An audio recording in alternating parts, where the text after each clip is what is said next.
Good morning to you. Mark Sudduth, HurricaneTrack.com, here with your Hurricane Outlook and Discussion. Tuesday, June 23rd, 2020.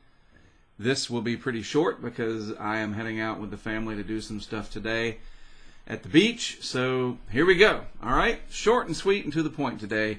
In the Atlantic, Subtropical Depression 4. This might make it to become a subtropical storm. The Gulf Stream runs through here just so that this might tap into enough latent heat that's there and give this enough convection and organization to become a subtropical storm where it gets a name, and the name would be Dolly. Subtropical just means that the energy is more spread out instead of concentrated. It's kind of a hybrid. I call it a mutt sometimes, and it really won't be a problem for anybody except maybe some shipping interest out that way. Just them having to be aware of this storm system being in their path, any ships that are passing through.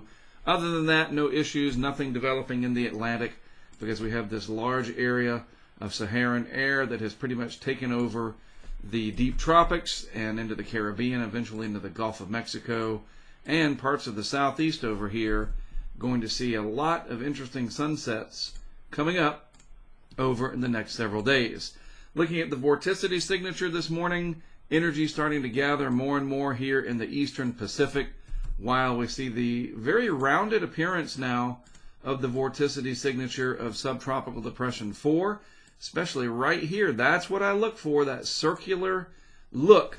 When vorticity becomes rounded on our planet and most other planets, you think of Jupiter with all those storms swirling around. A lot of those kind of get oval shaped. That's a different set of physics probably going on there. But on Earth, when we have round, what we call the conservation of angular momentum, the more round a storm is, focusing that energy, usually the more potent it is, and that is certainly the case with cyclones, tropical cyclones being the most fierce of, well, tornadoes can be stronger, but energy-wise, tropical cyclones are king. They output a tremendous amount of energy. Speaking of energy, look at that big mesoscale convective complex that moved out of Oklahoma and parts of Texas, over a good deal of Texas last night through this morning. Wow. Kind of looks like those tropical waves that move off the west coast of Africa. Here is TD4, and I tell you, that's close. Hurricane Center might upgrade that, and we get Subtropical Depression Dolly before all is said and done today. Short-lived, but very, very well-deserved. It would not be, some people gripe, oh, it's a waste of a name. Well, it's their responsibility. They name these, and shipping interests have, as I said, they're the ones that need to keep track of this the most. In the eastern Pacific, energy developing here, over here, this convectively coupled Kelvin wave moving through, that will ignite more storms, 2 or 3 probably, maybe 4 when all is said and done. But again, the main development region through the Caribbean now, quiet, under the influence of all that African dust. I'll show you examples of that in a moment. In the meantime, here's the coast of California, the Baja Peninsula. There is Mexico. Here's the Atlantic Basin side of things, just to get you oriented on your geography. Put this into motion. Watch what happens over the next several days. You see a couple of tropical cyclones develop out there in the southeast Pacific. Some come and go pretty quickly. Others come and go and last a little longer. Luckily, in this particular run of the GFS, none of them seem to impact Mexico, but my goodness, they just keep getting spat out one after the other. 4 or 5 with that burst there, that convectively coupled Kelvin wave. We're out to 10 days now. That's a really strong one the GFS shows in 10 days, but that's 10 days out. That's a long ways. But just look at this if I really speed it up. You got 1, 2, 3, 4, 5 maybe, something like that, 5 or so. That's crazy.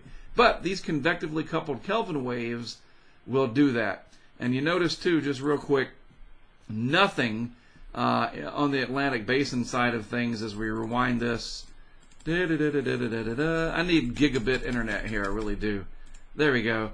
Rewind this to the Atlantic Basin side of things over the next few days.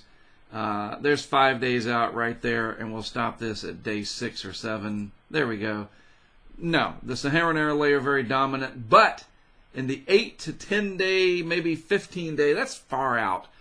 But we're seeing some signs that maybe within the next 2 weeks, somewhere in this vicinity could start to get active, which makes sense because eventually that convectively coupled Kelvin wave, that period of fertility, as it were, will move into the Atlantic Basin, and we'll watch and wait. At least for now, things are quiet.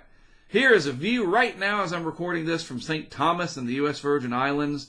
Again, we compare that to what it looked like on the 19th as an example. Thunderstorms in the distance on the 19th, but we go to today, and wow, the Saharan dust moved in, and holy mackerel, that's amazing.